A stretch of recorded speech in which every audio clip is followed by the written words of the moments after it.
ऐसा कै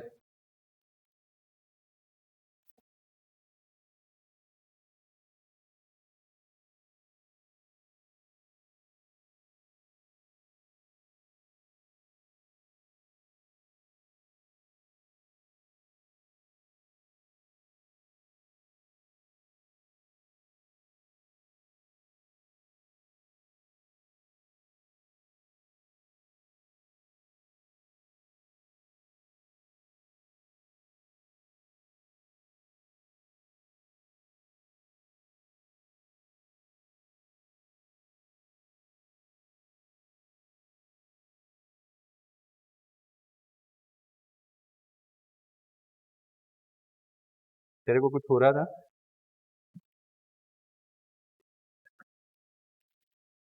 आगे बढ़ते हैं। Diffraction, if we look clearly the shadow cast by oblique object, मैं तो बोल रहा हूँ each and everywhere, every town has a one boarding school name, not only, not अभी इसका टॉपिक है तो इसलिए नहीं, बट सबको जरूरत है एक बोर्डिंग स्कूल। कॉन्टेक्ट ही नहीं चाहिए ना पेरेंट्स का, 5 साल के बच्चों को रख जाने का, 15 साल को लेने आने का, यही हमारा एजुकेशन था, पता है आपको? जो राजा के बेटे थे ना, जाते थे। हाँ, फिर जब पूरा एजुकेशन कंप्लीट कर लेते ना, तब आते थे, और वहां गुरुजी मस्त मजा लेते थे। गुरुजी बोलते थे भाई मेरे लिए खाना ले आओ, भिक्षा मांग लाओ, जंगल से लकड़ी ले आओ। गुरुजी क्या करते थे, ब्राह्मण देवताओं के पास उस वक्त सबसे बड़ा दौलत क्या था, तो बोल रहे गाय। उनको पैसों से कोई मतलब। राजा का दौलत क्या था, बोल रहे सोना मोहर। उनके पास वो सिक्के होने चाहिए, तो राजा बोलते हैं बलवान, शक्तिशाली, वो बोलते हैं रिच पर्सन। और ब्राह्मण रिच किससे बनता था, गायों से। किससे बनता था, गायों से, है ना? तो उनके पास गाय होनी चाहिए। अब गाय हो तो गाय का केयर भी करना पड़ेगा। गाय का क्या करना पड़ेगा, केयर। आया समझ में? तो कौन करेगा, जो पढ़ने गया है वो, क्योंकि फीस तो लेते नहीं थे उनसे, बराबर। तो ये अच्छी एजुकेशन सिस्टम थी, क्योंकि पता चल जाता था कि क्या है वर्क, क्या होता है। पढ़ाते भी थे, सिखाते भी थे, और उसमें भी द्रोण जैसे गुरु हो, अच्छे से अच्छे गुरु है वो। बोलो, वो एकलव्य महान की द्रोणाचार्य महान? क्यों? क्योंकि द्रोण ने उसका अंगूठा ले लिया था? नहीं,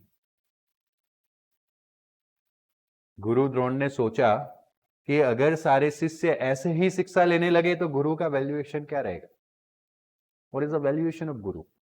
गुरु जी का प्लेस कहाँ जाके बैठ जाएगा, लोग क्या मानेंगे? सपोज मेरे गुरु, मैं मान लेता हूँ न्यूटन, तो मैं न्यूटन का पुतला बना दूंगा। हाय न्यूटन, हेलो न्यूटन, चलो मैं फिजिक्स पढ़ना स्टार्ट कर देता हूँ, I am become expert of the physics, ये आ जाता।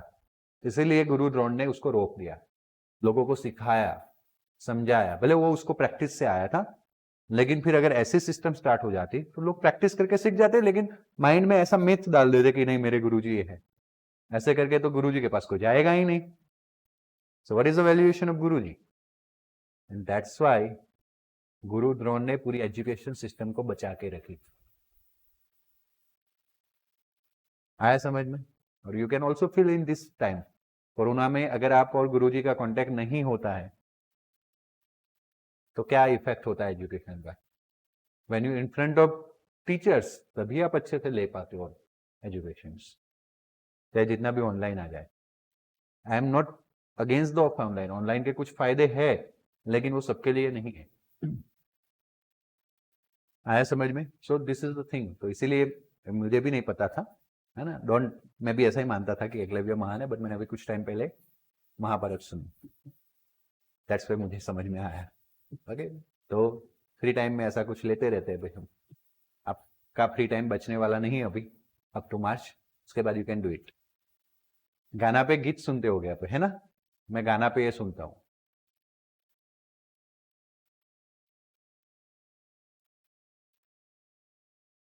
क्या ध्रुव, ध्रुव की बात ही कुछ।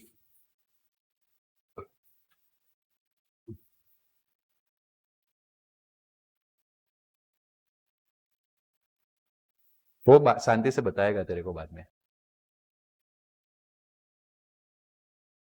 तेरा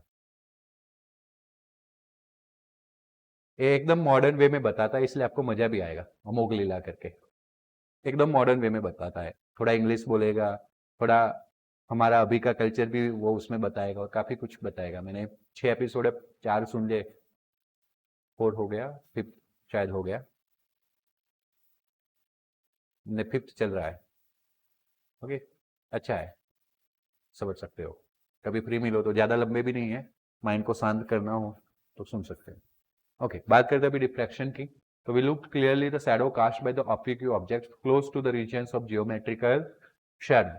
there are alternate dark and bright regions just like interference. Okay, जैसे इंटरफेरेंस होता है वैसे ही आपको डार्क एंड ब्राइट रीजन दिखने मिलते हैं।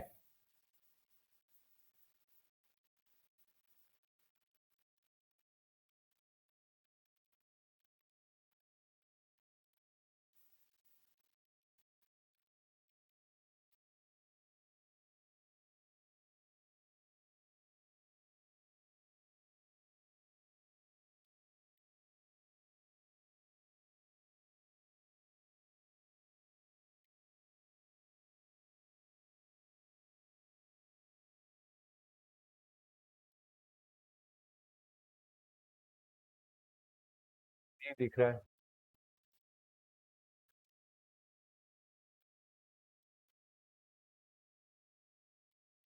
नहीं दिख रहा है। आप घर पे ट्राई करना, मुझे लगा फोटो मिल जाएगा बट मिल नहीं रहा है। Okay, when you open your door, तो आप जहां पे शैडो इमेजिनेशन कर रहे थे, आपका इमेजिनेशन से जहां पे शैडो बनना चाहिए था, वहां पे लो इंटेंसिटी वाला लाइट हो। कैसा लाइट होगा? तो पहले लो इंटेंसिटी वाला लाइट होगा and then shadow dark intensity वाला दिखेगा, कभी एकदम से डार्क नहीं स्टार्ट होगा। This is what we mean to say. आया समझ में? यहाँ पे कुछ क्लियर नहीं दिख रहा है, देखो वैसे अगर यहाँ पे थोड़ा देखने का ट्राई करें तो एकदम डार्क इंटेंसिटी बीच में है और आजू बाजू में कैसा इंटेंसिटी है? लो। आया समझ में? तो शैडो में कुछ ऐसा ही होता है। आप कुछ नहीं करना, घर पे अपना डोर ओपन करना, डार्क रूम होना चाहिए, बाहर से लाइट आनी चाहिए, तो उसकी जो एजिस है वहां पे पहले एक थोड़ी छोटी ए रही है ना, बगल में छूरा गांव में दे रहा है ना, देखो दिख रहा है।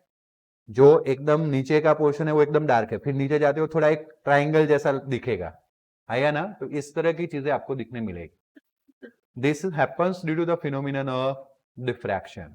Diffraction is the general characteristics exhibited by the type of waves be to the sound waves. Light देखो, साउंड वेव्स जो होता है ना उसमें डिफ्रैक्शन सबसे ज्यादा होता है।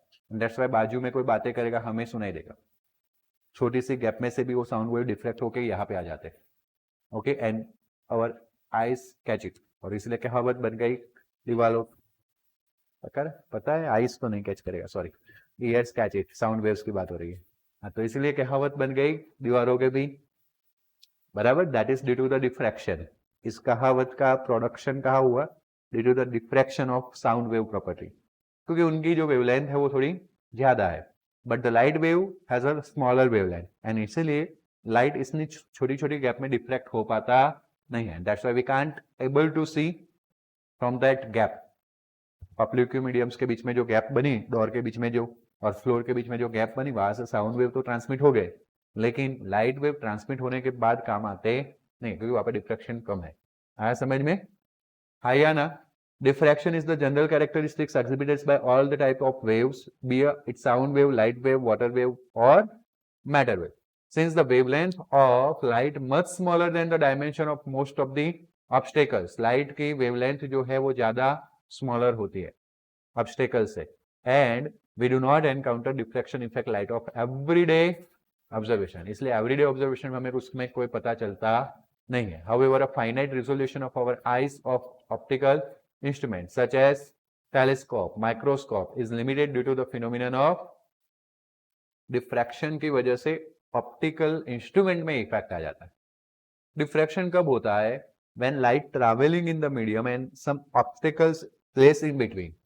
अभी आपने YouTube पे मैंने वीडियो बताया तो क्या हो रहा था, लाइट जा रही थी स्क्रीन पे, बीच में क्या आ गया? वायर, ऑब्स्टेकल आ गया, then diffraction has a importance. आया समझ में? और वही चीज होती है कि लेंस और फिनोमिना, लेंस के थ्रू जब हम मिरर का, जब लेंस एंड मिरर के जो ऑप्टिकल इंस्ट्रूमेंट्स हम यूज करते हैं तो हम लाइट के पाथ में क्या डालते हैं, ऑब्स्टेकल्स, लेंस डाल देंगे या मिरर डाल देंगे, तो वहां पे क्या होने के चांसेस बढ़ जाते हैं, यस, डिफ्रैक्शन इफेक्ट्स होने के चांसेस बढ़ जाते हैं। डिफ्रैक्शन की वजह से आपको क्लियर इमेज नहीं मिलेगी। तो that is the limitation for the resolution of in optical instrument, इसलिए हमें डिफ्रैक्शन को ध्यान में रखना पड़ेगा। And for minimizing the diffraction we kept small aperture mirror, we can use small aperture mirror as well as lenses। आया समझ में, आया ना? Okay. Indeed, the colors that you seen when a CD is viewed it due to the diffraction effect। जब compact disc को आप देखते हो तो कॉम्पैक्ट डिस्क में आपको कलरिंग चीजें दिखेगी, है या ना? वो भी किसकी वजह से दिखती है, डिफ्रैक्शन इफेक्ट्स की वजह से। ओके, तो अब हम एग्जैक्टली डिफ्रैक्शन इफेक्ट क्या है उसको एक्सप्लेन करेंगे, and that is through the single slit diffraction. वो जो एक्सप्लेनेशन है वो किसके थ्रू करने वाले, single slit. So in the discussions of Young's experiment we stated that single narrow slit act as a new source from which light spread out। okay, वो slit को हम एक source मानेंगे जहां से light क्या हो रहा है, spread out हो रहा है। even before Young's early experiments including Newton had noticed that light spread out from narrow holes and slits। Newton से पहले भी लोगों ने क्या बोला था कि लाइट जो है वो स्प्रेड होगा, कहां पे, यस, नैरोइंग होल्स रखे या स्लिट्स रखे तो वहां से स्प्रेड होगा। So it seems turn around corners and enter regions where we would expect। वहां पे मुझे शैडो दिख रहा था, देखो एकदम बीच में, देखो कहां पे दिखाऊंगा मैं आपको, कैसे दिखाऊंगा, तो रुको मुझे यहां से हटना पड़ेगा।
हाँ, ओके चलो सही है भाई, फिजिक्स घुसाना है तो घुसाते हैं। तो this is the medium of air. When, अभी एक क्लोज रूम है तो उसमें एयर का जो कंपोजिशन था वो फिक्स हो गया, बराबर। बट अब मैं जब फैन यूज कर रहा हूं तो इतना इतना देखो, इतना स्पेस एयर के लिए नहीं है क्योंकि मैंने मेजोरिटी स्पेस तो भर दिया हुआ है। तो अब क्या है, उसकी वजह से एयर भी रोटेट हो रही है। फैन का मतलब क्या होता है, रोटेटिंग द एयर। तो ये जो मीडियम है वो क्या हो गया, स्टेडी नहीं है, चेंज होता रहता है, ऊपर से ऐसे भी चल रहा है। तो कुछ एयर कोल्ड है, कुछ air, and that's why refractive index going to be changing. Refractive index going to be changing, then star वाला ट्विंकलिंग इफेक्ट आ जाएगा, and that's why shadow is not constant. ऐसा दिख रहा है आपको, हिल रहा है वैसा। बोलो कोई डाउट? अब पूरा भर के आ गया फिजिक्स, है ना? वैसे रियल में बात बोले ना तो वो शैडो ऑफ फैन है, बराबर।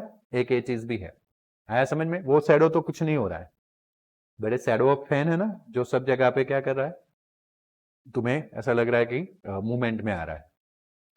क्लियर, बराबर। चलो अब जहां जहां देखना है वहां आपको डिफ्लेक्शन दिखेगा।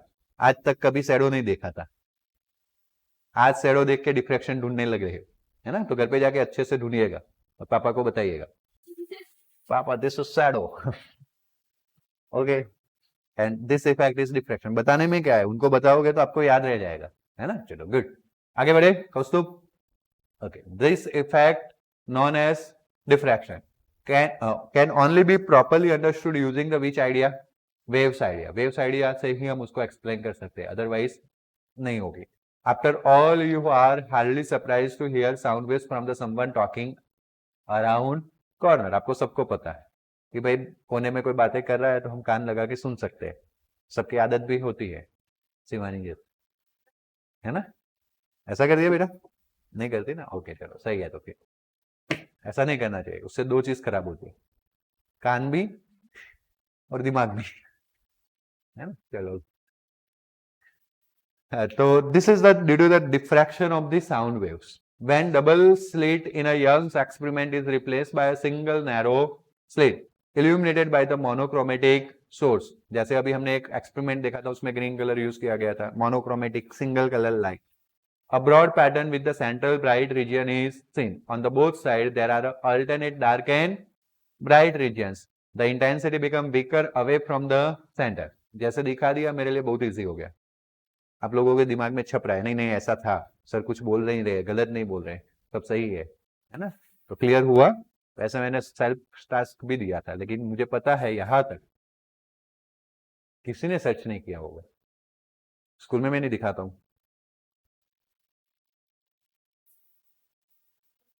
ओके, ये नहीं देखा था ना डिफ्रैक्शन। चलो, इसने बोला वाटरवेव वाला, वाटरवेव वाला भी किसी, देखो दोनों किसने नहीं देखे थे। हाँ, और इतने कॉन्फिडेंट होते हैं कि नहीं सर तो बताने वाले ना, क्लास में कहाँ जाएंगे, क्लास में तो सब करना पड़ेगा भाई, खुद का है, नहीं बताएंगे तो जाएंगे कहाँ, है ना। वाह भाई वाह, अच्छा है। कहाँ पे आए। हाँ, तो सेंट्रल ब्राइट रीजन आपको दिखा, दोनों साइड पे आपको ऐसी फ्रिंजेस दिखी जिनकी इंटेंसिटी धीरे धीरे क्या हो रही है, कम हो रही है, वीक हो रही है। To understand this go to figure which shows the parallel beam light falling normally on the slit L and with A. यहाँ पे डिफ्रैक्शन है, तो डिफ्रैक्शन में स्लिट का विड्थ आता है, और वो विड्थ को क्या बोलेंगे, ए बोलेंगे। क्या बोलेंगे, A. The diffracted light goes to meet on screen and the mid point of slit is M. Mid point जो है वो क्या होगा, एम। तो this L N is the slit, उसका मिड पॉइंट क्या है, एम, और हमने एक पैरेलल लाइट जो है सोर्स से इंसिडेंट किया है स्लिट पे। डिफ्रैक्शन सिंगल स्लिट एक्सपेरिमेंट और इंटरफेरेंस डबल स्लिट एक्सपेरिमेंट होता है, आपको ध्यान रखना है ये चीज। A straight line through M perpendicular to the slit plane meets the screen at the which point, say point। अब जो भी लाइन स्ट्रेट है वो सीधा सीधा सीधा यहाँ पे स्क्रीन पे जाके मिलेगी, सी पॉइंट पे। आया समझ में, आया ना। वो लेजर वाला ही याद करो, जब कुछ भी नहीं था तो सीधी जा रही थी वो, तो पॉइंट डॉट जनरेट कर रही थी स्क्रीन पे। जब हमने बीच में वायर रखा तो भी बीच में तो डॉट मिला ही था, ये डॉट उसी की वजह से मिला था जो लाइन स्ट्रेट जा रही है, में कोई दिक्कत नहीं है। हाँ, बट जो जो लाइट वायर को टकराई वहां से उसने एंगल बनाया टकराने के बाद, क्योंकि वो वेव फ्रंट्स तो 1 बाय 1 बाय 1 बाय 1 बाय आते ही रहेंगे, एक ही वेव फ्रंट नहीं आता है, पता है ना आपको, उसकी फ्रीक्वेंसी होती है, फ्रीक्वेंसी के हिसाब से लैम्बडा बनता है। तो वो 1 बाय 1 बाय 1 बाय 1 बाय एक के बाद एक के बाद एक के बाद वेव फ्रंट आता रहेगा। तो कभी कोई वेव फ्रंट कुछ छोटे एंगल पे मुड़ जाएगा तो कुछ बड़े, तो उस हिसाब से आपको डार्क के बाद मैक्सिमम, मैक्सिमम के बाद मिनिमा, मिनिमा के बाद मैक्सिमम, मैक्सिमम के बाद मिनिमा मिलता जाएगा। आया समझ में, आया ना। ओके, अभी हमने देखा जो भी स्ट्रेट लाइन होगी, मतलब स्ट्रेट लाइट होगी, वो सीधा कहां पे जाके टकराएगी, सी।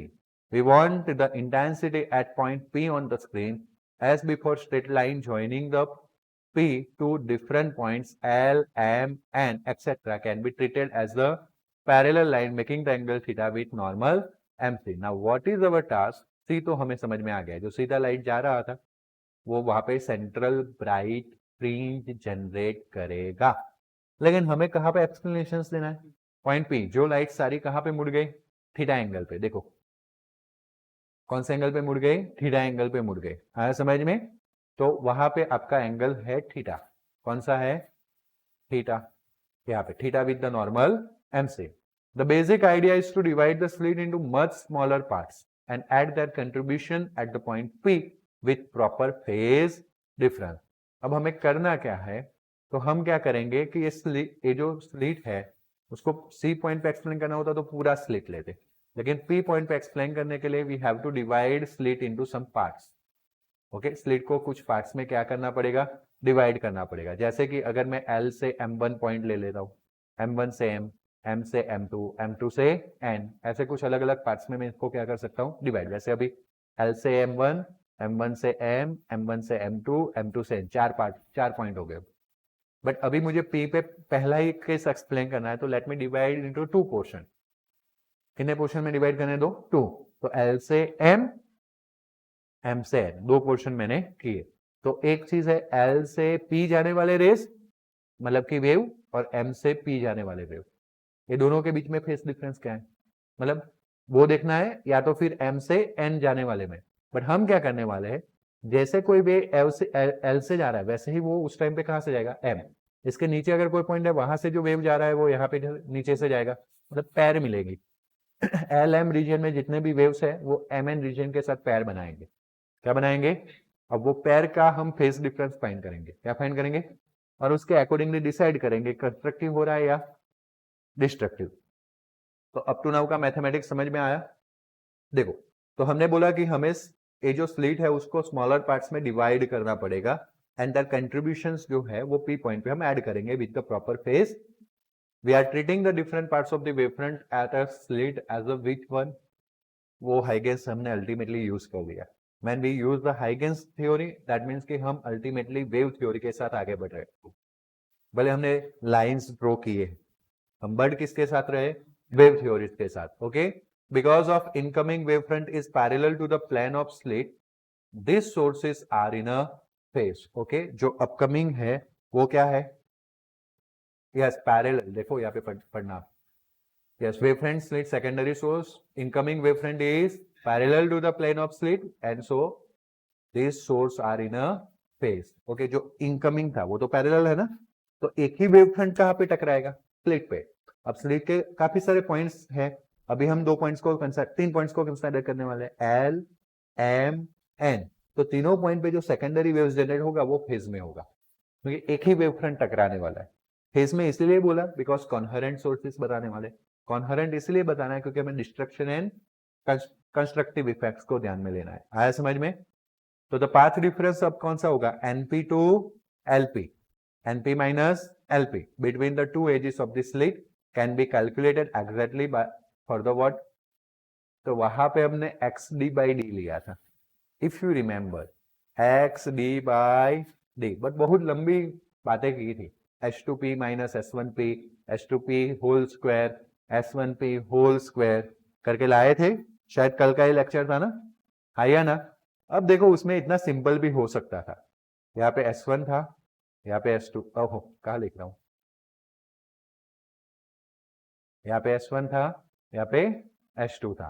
आया समझ में, बीच में से एक लाइन जा रहा था, यहाँ पे क्या था, स्क्रीन, और फिर हमने यहाँ पे कोई पॉइंट लिया था, यस और no. Okay, so suppose this is the P point which is at the which distance, X distance. आया समझ में. अब मानो कि S1 S2 है तो इसका मिडल पॉइंट है, मिडल पॉइंट भी ऐसे P पॉइंट पे जाएगा. वो मान लो कि अगर ये थीटा एंगल बना रहा है, ऐसे ए भी थीटा बना रहा है, तो मिड पॉइंट भी थीटा ही बनाएगा, क्योंकि ये डिस्टेंस बहुत ज्यादा दूर है, बहुत ज्यादा दूर है कंपेयर टू दिस वन. ये mm में और ये मीटर में है. तो ऐसे केस में हम एक दो तीनों को पैरेलल ही मान सकते हैं, भले दिख नहीं रहा है क्योंकि हमने फिगर बनाई है ना, वो पैरेलल ही हो गए. तो ऐसे केस में थीटा इधर आ गया, आया ना. अब देखो, ए हो गया आपका x और ए हो गया आपका d. That means theta equals to, खास करके tan theta equals to x by, and tan theta is considered as theta for the small angle. तो थीटा क्या हो गया आपका, x बाय d हो गया, एंड दैट्स वाई अगर मैं इसको थीटा बोल दूं तो d इंटू थीटा. अब यहाँ पे d क्या था, distance between S1 and S2. वैसा अब हम क्या कर रहे हैं, तो हम एक स्लिट ले रहे हैं, स्लिट की विड्थ को कंसीडर कर रहे हैं. क्या कंसीडर कर रहे हैं, ए, तो वो हो गया जैसे यहाँ पे डी थीटा. ये जस्ट मैंने इसलिए बताया, आपको करना कभी नहीं है ऐसा, बट ये इसलिए बताया आपको क्योंकि यहाँ पे लिखा है कि this difference of two edges of the slit can be calculated exactly. तो आपको लगेगा सर यहाँ कुछ अलग कर रहे हो, एक्स यहाँ पे यंग में भी हमने कुछ h2p² माइनस h1p² किया था, तो कैसे मैच होगा?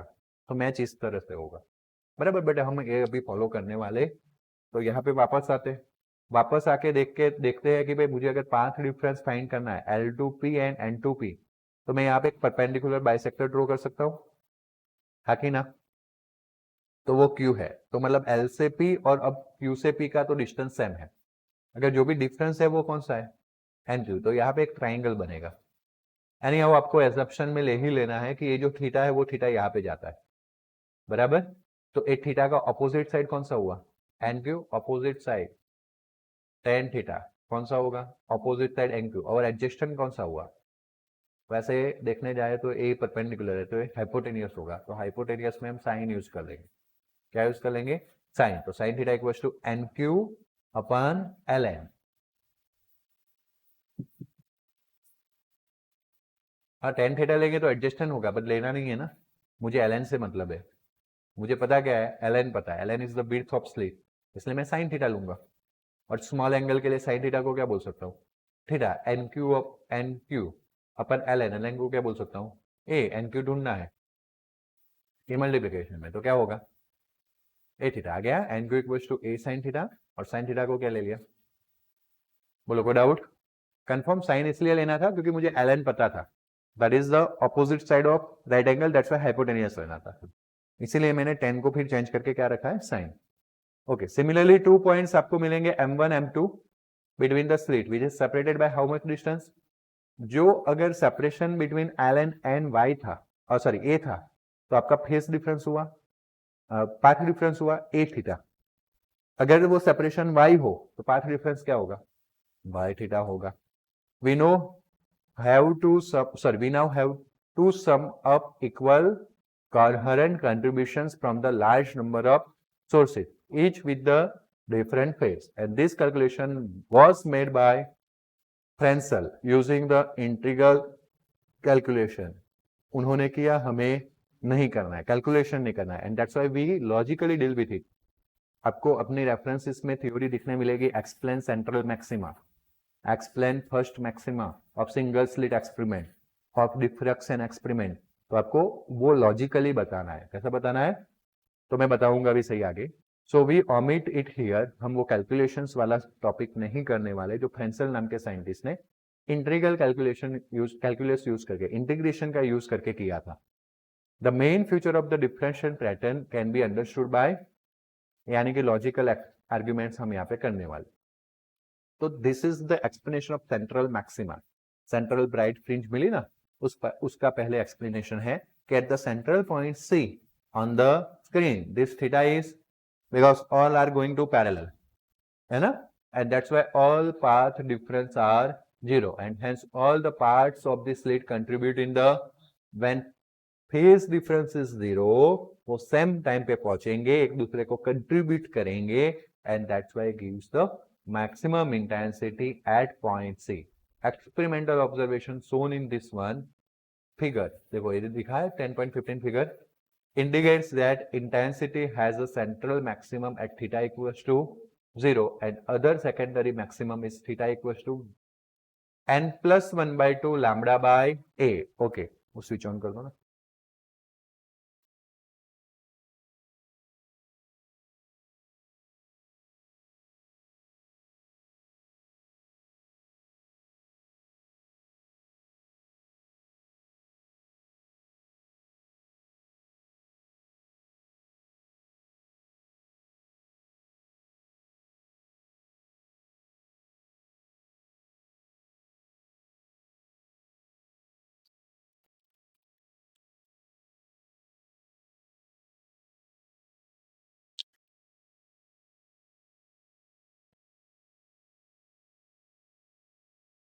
ओके, हाँ, तो हमने सेंट्रल मैक्सिमा के लिए थीटा इक्वल्स टू क्या बताया? 0। तब मैक्सिमम कंट्रीब्यूशन होगा, मैक्सिमम इंटेंसिटी से सेंट्रल ब्राइट फ्रिंज जनरेट होगी।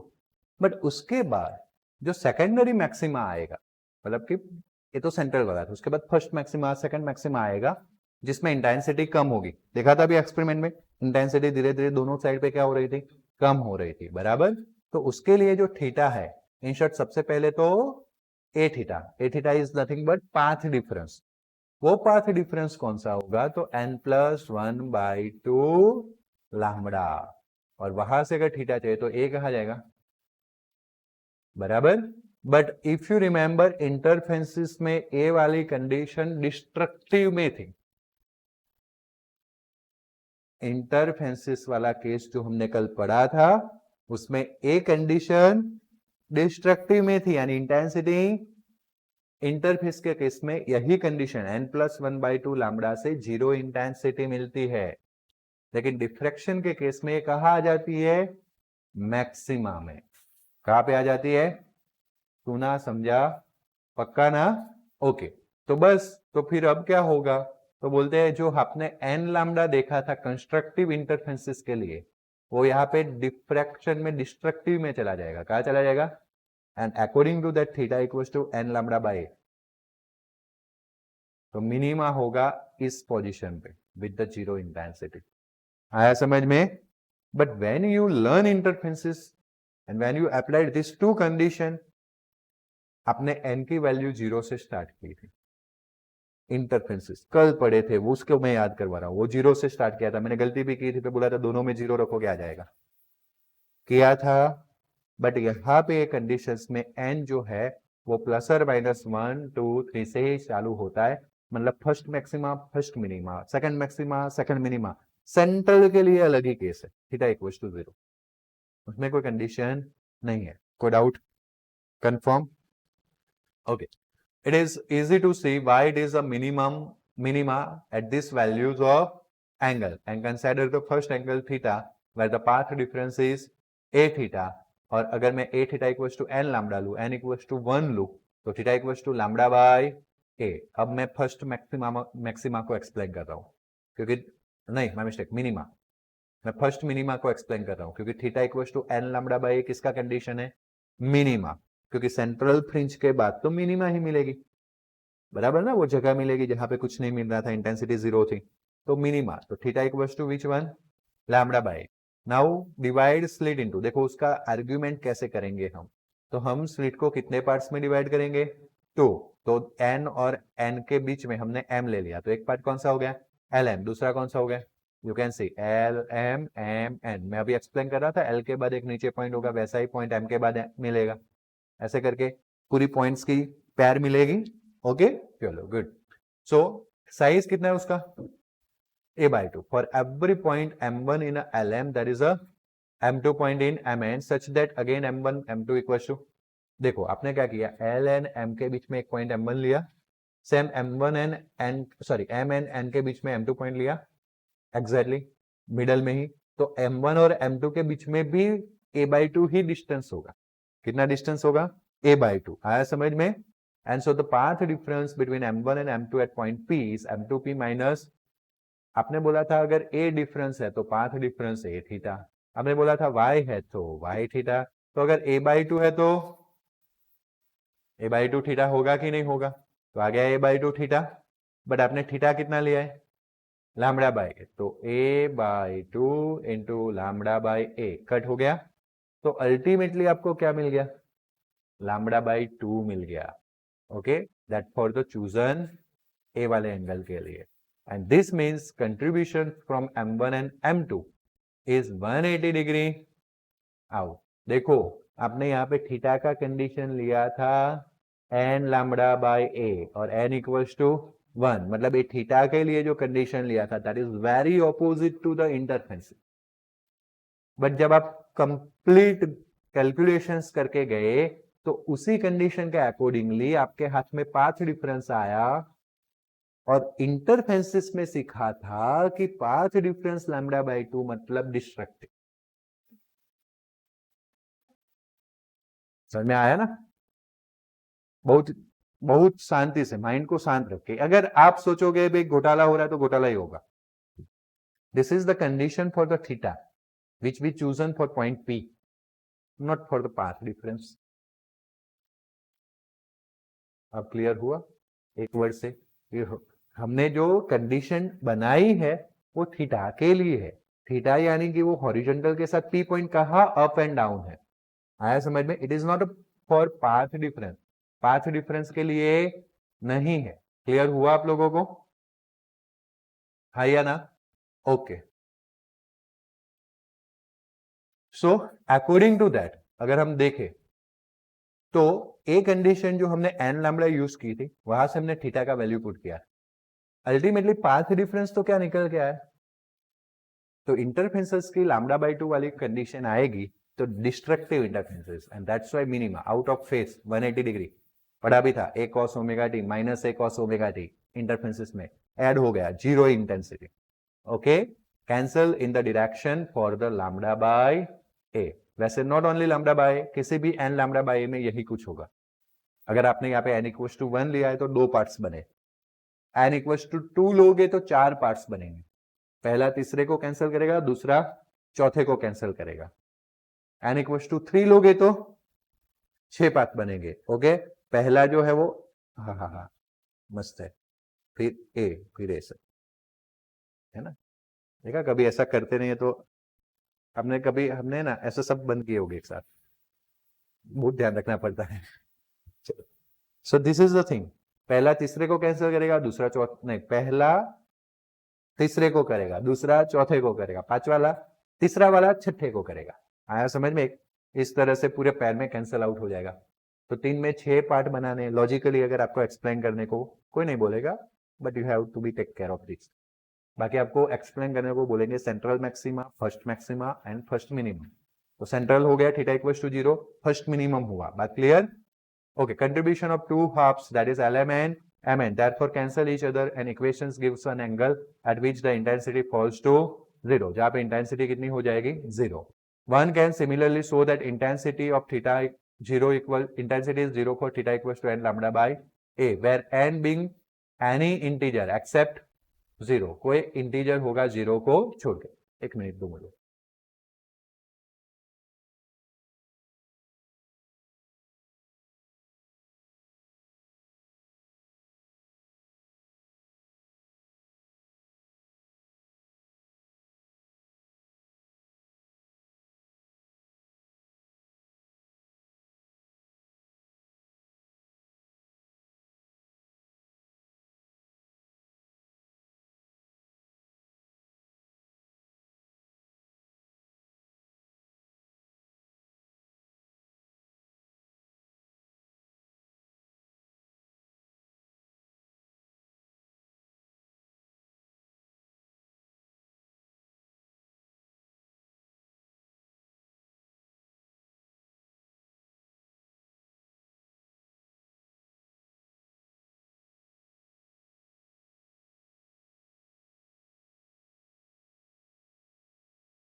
ओके, सो यहाँ पे वापस आते हैं.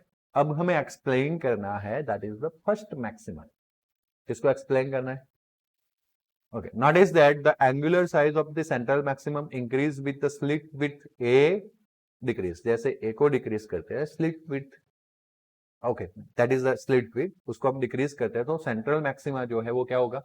Increase होगा. वो जो पतला तार यूज किया था ना, उससे और पतला यूज करते तो वो बड़ा हो जाता. central maxima क्या हो जाता? बड़ा. It is also get easy to see that why the maxima at theta equals to n plus 1/2 lambda by a.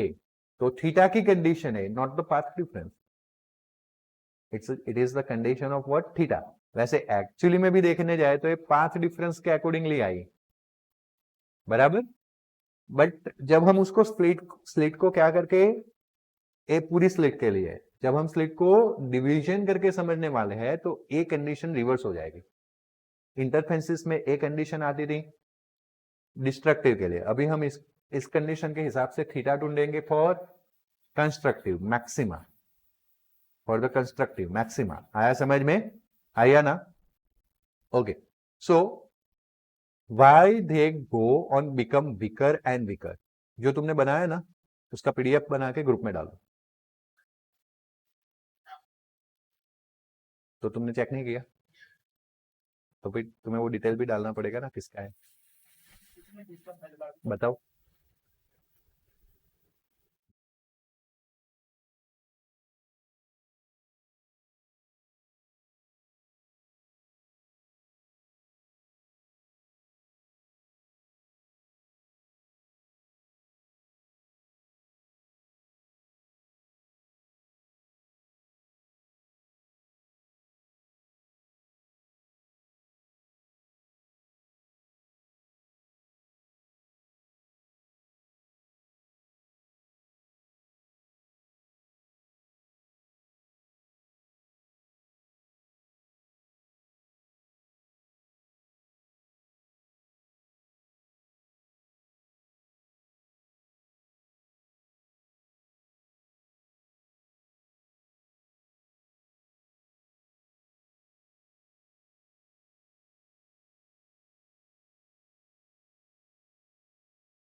चलो ध्यान दो.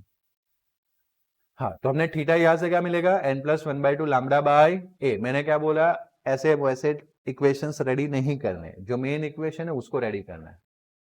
ए theta equals to n plus 1/2 lambda, वहां से थीटा मिल जाएगा. पाथ डिफरेंस ही है, बट उस पाथ डिफरेंस से हम a find sorry theta find करने वाले. This is the path difference for the full slit a, बराबर. फिर तुम उसको क्या करने वाले हो? आगे डिविजन्स में ले जाने वाले हो. And when you convert into divisions path difference, then ultimately वो जो आपने इंटरफेरेंसेस का जो ऑपोजिट यूज किया था ना वो सही बैठ जाएगा. मतलब आपने यहां से डिस्ट्रक्टिव यूज करके निकाला होगा तो वहां कंस्ट्रक्टिव बैठ जाएगा. जैसे हमने आगे देखा कि कंस्ट्रक्टिव यूज करके गए थे हम, डिस्ट्रक्टिव बैठ गया था लैम्डा बाय 2. आगे ना? ओके, अब हम क्या करेंगे? Consider the angle theta equals to, इसमें सबसे पहले 1 रख दो, तो 1 प्लस 1/2 बोलो 3/2. तो 3/2 लैम्डा बाय आ गया, which is the midway between the dark fringes. Midway between दो dark fringe, central bright dark, again बीच में first maximum and then dark, तो दो डार्क के बीच में आएगा. Okay, this angle. तो इसको एक्सप्लेन करने के लिए लॉजिकली हम स्लिट को कितने पार्ट में डिवाइड करेंगे? 3 पार्ट्स में डिवाइड करेंगे. And if we take the first 2/3 of the slit, okay, मानो कि हमने पूरी विड्थ ए थी उसको 3 पार्ट्स में डिवाइड किया तो a/3 आएगा. L और N था, उसमें 2 पार्ट्स ले लिए लाइक दिस. तो L से लेके N, तो A वाला जो है वो a/3, A वाला भी है वो a/3 और A वाला भी है वो, बट ये दोनों को कंबाइन कर दे तो 2a/3 इंटू थीटा. थीटा कितना है? 3 लैम्डा बाय 2a. तो बाकी सब कट, क्या बचा? लैम्डा. n लैम्डा वाला कंडीशन आ गया, भले n प्लस 1/2 लैम्डा यूज किया था. n लैम्डा मतलब क्या आएगा? मैक्सिमम. बट अभी हम जल्दबाजी कर रहे हैं क्योंकि ये 2 के लिए लैम्डा है, 2 के लिए लैम्डा, तो 1 के लिए कितना हो जाएगा लैम्डा बाय 2, मतलब this 2 department is out of face. हमने पूरी स्लिट को 3 डिपार्टमेंट में 3 सेक्शन में कवर किए थे, तो उसमें से 2 जो है वो क्या हो गए आउट ऑफ फेस, मतलब इसका और इसका कंट्रीब्यूशन एक दूसरे को कैंसिल कर देगा। अब सिर्फ कौन सा पार्ट बचा थर्ड, वो जाके कंस्ट्रक्टिव क्रिएट करेगा, क्योंकि एक ही पार्ट है उसको कैंसिल करने वाला कोई है नहीं, तो उसकी वजह से आपको मैक्सिमम मिलेगा। क्या मिलेगा, मतलब सम इंटेंसिटी इज दैट, बट पूरी स्लिट ने पार्ट लिया नहीं, स्लिट के कौन से पार्ट थर्ड पार्ट है, इसलिए इंटेंसिटी क्या हो जाएगी कम हो जाएगी। बात क्लियर? हाँ,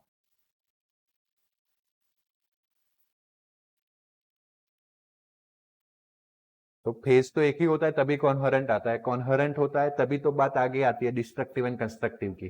कॉन्हरेंट नहीं होता तो कल लाइट बाइट बंद करके देखा था, एवरेज इफेक्ट आ जाता है। आउट ऑफ फेज मतलब पाथ डिफरेंस, फेज डिफरेंस नहीं, फेज तो सेम था, वहां से ट्रैवल करने का पाथ डिफरेंस में हमने लिया था ना, पाथ डिफरेंस में चेंज आने की वजह से आउट ऑफ फेज हो जाते हैं। पाथ डिफरेंस अगर आप थोड़ा सा बैक जाओ, इंटरफेसेस में 2 लैम्डा 2.5 लैम्डा वाला आया था, याद आया पाथ डिफरेंस, फिर उसको कवर किया था फेज में 4 पाई 4 पाई, इस तरह से। इनिशियली जनरेशन का फेज क्या था सेम, पहुंचने के बाद फेज में चेंज आया, क्यों चेंज आया, पाथ में चेंज आया। बात क्लियर हुई? तो इनिशियली तो फेज चाहिए ही, पहले से फेज डिफरेंस होगा तो इंटरफेरेंस भी नहीं होगा, डिफ्रैक्शन भी नहीं। बात clear? Yes, path difference create होगा तभी फेज चेंज हो रहा है, अगर पाथ डिफरेंस क्रिएट नहीं हो रहा है तो पाथ डिफरेंस बिकम 0, देन वो सेंटर पॉइंट पे तो ब्राइट फ्रिंजेस मिल रही है। आया समझ में?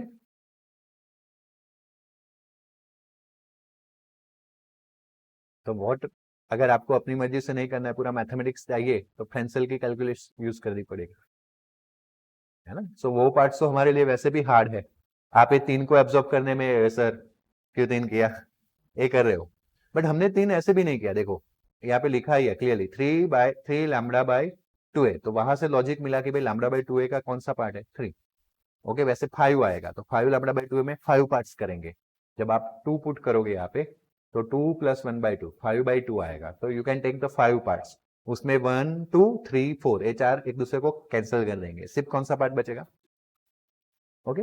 तो हम लॉजिकली एक्सप्रेस कर रहे हैं, कोई कैलकुलेशन सो नहीं करे, थोड़ा बहुत आ रहा है वो पाथ डिफरेंस के लिए ले रहे। हाँ, इंटेंसिटी बस हम छोटा छोटा छोटा, that is the main thing what we want to learn over here, कि इंटेंसिटी क्यों कम हो रही है, तो पूरी स्लिट का काम पार्ट नहीं आया, पहला जो मैक्सिमम जनरेट हुआ उसमें थर्ड पार्ट काम आया, फिर जो सेकंड मैक्सिमम जनरेट होगा उसमें फिफ्थ पार्ट काम आएगा, फिर थर्ड होगा वो 7, तो पूरी स्लिट पार्ट ले रही, वैसे ले रही है लेकिन कुछ उसका डिस्ट्रक्टिव ज्यादा हो रहा है, कैंसल ज्यादा हो रहा है, कुछ ही बच रहा है, इसलिए इंटेंसिटी क्या हो रही है कम हो रही है। आया समझ में? Okay good. So lambda is for 2 and that's why each half के लिए कितना पाथ डिफरेंस होगा lambda by 2, so the contribution of this 2 halves cancel in a same manner as describe earlier. वैसे अगर आपको थोड़ा सा आइडिया दूं तो डिस्ट्रक्टिव डिफरेंस सॉरी डिफ्रैक्शन पहले आता है एंड देन इंटरफेरेंस आता है।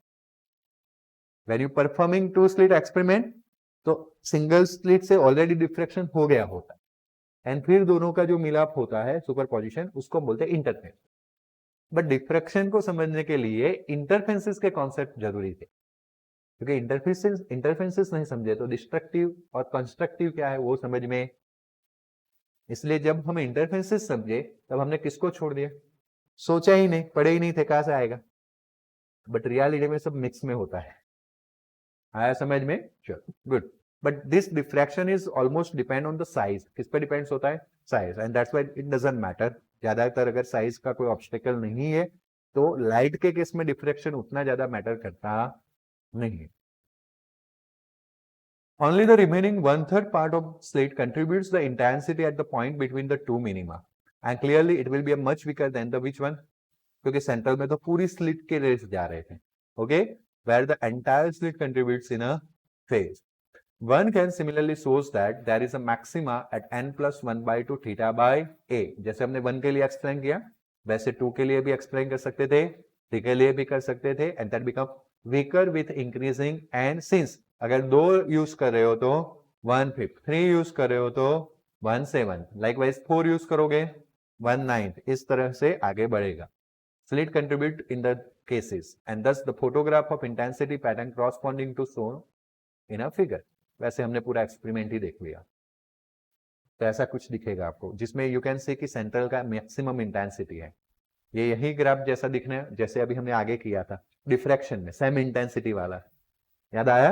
बट इसमें सिर्फ मैक्सिमा का इंटेंसिटी क्या होगा, सबसे ज्यादा, एंड देन इंटेंसिटी क्या होगी, कम. और जहां पे डार्क रीजन है वहां पे तो इंटेंसिटी 0 ही होती है, उसमें कोई डाउट है ही नहीं. बोलो कोई doubt. As well as width में भी चेंज है, देखा सेंट्रल सबसे डार्क अभी देखा था ना, डार्क डॉट सबसे बड़ा, फिर धीरे धीरे धीरे धीरे करके विड्थ क्या होगी, कम होगी. ओके, जो उसने किया था ग्रीन लाइट वाला उसमें विड्थ में उतना ज्यादा डिफरेंस नहीं दिख रहा था, थोड़ा थोड़ा थोड़ा डिफरेंस दिख रहा था. ओके, बोलो कोई doubt. There has been prolonged discussions about difference between interferences and, इतना अच्छे से पढ़ने के बाद भी अभी तो दिमाग में घोटाला ही चल रहा है, ये क्या है. कभी आप इंटरफेरेंसेस में डिस्ट्रक्टिव में ये वाला कंडीशन वो वाला, but you have to separate it. बस सेपरेट याद रखने का इतना ही चीज, इतना ही मेहनत है कि इंटरफेरेंसेस की जो भी कंडीशन है वो ए थीटा के लिए डिफ्रैक्शन में क्या हो जाती है, चेंज हो जाती है. कंस्ट्रक्टिव की डिस्ट्रक्टिव में चली जाती है, मतलब मिनी का. वैसे डिफ्रैक्शन में कंस्ट्रक्टिव एंड डिस्ट्रक्टिव सेपरेशन नहीं है, डिफ्रैक्शन में मिनिमा एंड मैक्सिमा है. तो जो इंटरफेरेंसेस में आपने कंस्ट्रक्टिव के लिए कंडीशन देखी थी वो मिनिमा में चली जाएगी. इंटरफेरेंसेस में आपने डिस्ट्रक्टिव के लिए जो कंडीशन देखी थी वो मैक्सिमम में चली जाएगी. आया समझ में. ओके, तो ऐसा आप लोगों के दिमाग में जैसे मेरे साथ डिस्कशन चल रहा है अभी 5-6 मिनट का डिस्कशन हुआ, वैसा सालों तक चलता रहा लोगों के दिमाग में जब इसके ऊपर काम कर रहे थे. Okay, in context, it is interesting to note what Richard Feynman has said in a famous Feynman lecture on a physics, that no one has ever been able to define difference between, but you have to define in examination. है ना. फिर अगर sentence लिख के आए, sir the famous lecture of Richard Feynman on a physics tell us that no one has ever been able to define difference between interference and diffraction, so give us full mark. है ना. कौस्तुभ ऐसा मत लिखना है. Diffraction interferences का difference आपकी reference book में है, please do it. IMP question बन जाता है. एटलीस्ट कभी इंटरफेरेंसेस का क्वेश्चन पूछे इतना तो लिखने में काम आए, 1 मार्क के लिए 1 मार्क मिल जाएगा, क्योंकि बाकी इंटरफेरेंसेस को एक्सप्लेन करना मतलब फिगर के साथ पूरा एक्सप्लेन करना होता है. बट फिर भी डिफरेंस इज दैट, उसका एक इंपॉर्टेंट है. बात क्लियर हुआ. Okay, it is just a question of uses. There is no specific important physical difference between them. The best we can do is, roughly speaking, is to say that when there are only few sources, say 2 interferencing sources, then the result is usually called, 2 sources हो गए face में, interference. But if a large number of them, it seems that the word diffraction is more often used. Okay, ऐसा किसका बोलना था, Feynman का. इसका मतलब ऐसा नहीं कि वो सोने की लकीर होगी, बराबर. दैट मेरे accordingly that depends on situation what we are going to discuss it. किस तरह का डिस्कशन आप कर रहे हो उस पर डिपेंड्स है. जैसे मैं 2 स्लिट का एक्सपेरिमेंट लेके आता हूँ, इंटरफेरेंसेस की बातें करूंगा. मैं 1 स्लिट का एक्सपेरिमेंट लेके आता हूँ, ये मेरा पॉइंट ऑफ व्यू है अप टू 12. वापस में कंस्ट्रेंट डाल दूं ना, फिर कल उठ के आप बोलो मैं प्रोफेसर कॉलेज में रिसर्च कर रहा हूँ, आप बोल रहे तो गलत थे. अब तो मैंने क्या बोला, अप टू 12 हमें कोई कंफ्यूजन नहीं रहना चाहिए. डबल स्लिट मतलब इंटरफेरेंस, सिंगल स्लिट मतलब बात खत्म.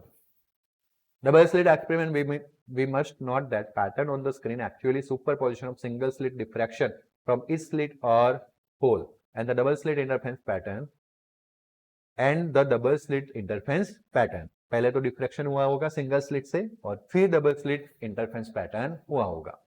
Its own border diffraction. अगर हमने जब पढ़ा था तब हमने डिफ्रैक्शन को ध्यान में नहीं लिया था. अगर हम डिफ्रैक्शन को ध्यान में लेते तो ऐसा कुछ हो जाता. जो हमने ग्राफ ड्रॉ किया था ना विद द सेम इंटेंसिटी, ये ग्राफ ऐसे आ जाता. आया समझ में, आया ना. Okay, this shown in the figure that it shows border diffraction peak in which the appear several fringe is smaller with of. तो देखो आपको एक डिफ्रेंशिएशन फ्रिंजेस मिला कि नहीं, बट उसके अंदर काफी सारे इंटरफेरेंसेस फ्रिंजेस है। इनर वाले इंटरफेरेंसेस फ्रिंजेस है, बाहर वाला लेयर जो है वो डिफ्रैक्शन का है। आया समझ में? तो यू कैन सी कि डिफ्रैक्शन का जो सेंटर मैक्सिमम बहुत लंबा है, उसके अंदर तो इंटरफेरेंसेस के काफी सारे आ जाए।